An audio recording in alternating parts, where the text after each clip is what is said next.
광명시가 인구 30만 이상 자치단체 가운데 교통안전이 가장 취약한 지역으로 나타났습니다. 한국교통안전공단이 실시하는 교통문화지수 평가에서 전국 최하위 점수를 받았는데요. 특히 광명시의 교통안전을 위한 전문성과 예산 확보 노력은 거의 없는 것으로 나타났습니다. 김성원 기자의 보도입니다. 광명시가 인구 30만 이상의 도시를 대상으로 한 교통문화지수 실태조사에서 전국 최하위 점수를 받았습니다. 교통문화지수는 매년 한국교통안전공단이 실시하는 조사로 시민의 교통안전의식과 교통문화 수준을 객관적으로 살펴볼 수 있습니다. 지난해 인구 30만 이상 자치단체 29곳의 교통문화지수 평균 점수는 81.04점, 광명시는 74.05점으로 평균 점수를 크게 밑돌았습니다.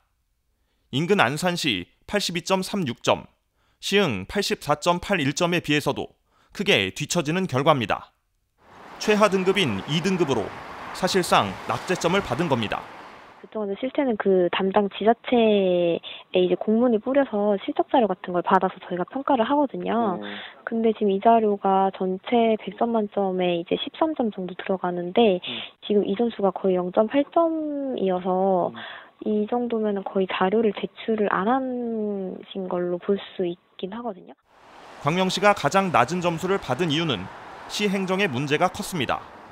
운전자와 보행자를 대상으로 한 운전 행태와 보행 행태 평가에서 중하위 점수를 받긴 했지만 자치단체의 노력이 중요한 교통안전 평가에서는 가장 낮은 점수를 받았습니다.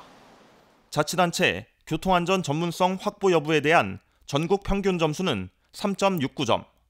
하지만 광명시는 최하 점수인 0.7점을 받았고 지역 교통안전 정책 이행 정도와 교통안전 예산 확보 노력에서도 모두 0점을 받았습니다. 자치단체 사업용 차량 안전관리 점수도 최하 점수인 0.1점을 기록했습니다. 결국 광명시는 교통안전에 대한 전문성이 부족하고 교통안전 정책도 거의 없다는 평가를 받은 겁니다. 해당 내용이 알려지면서 광명시 의회에서는 시의 교통계획에 전반적으로 문제가 있다는 지적이 나왔습니다.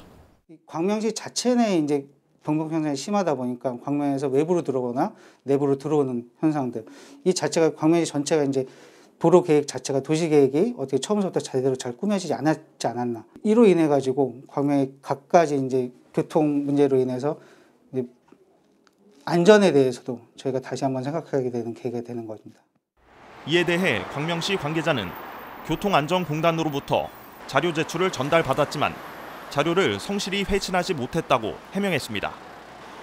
전국에서 교통안전이 가장 우려되는 지역으로 나타난 현실에서 광명시의 향후 노력이 필요한 상황입니다. 이런 가운데 한국교통안전공단은 최하위 점수를 받은 광명시를 상대로 교통문화지수를 높일 수 있도록 컨설팅을 진행하겠다고 밝혔습니다. BTV 뉴스 김성원입니다.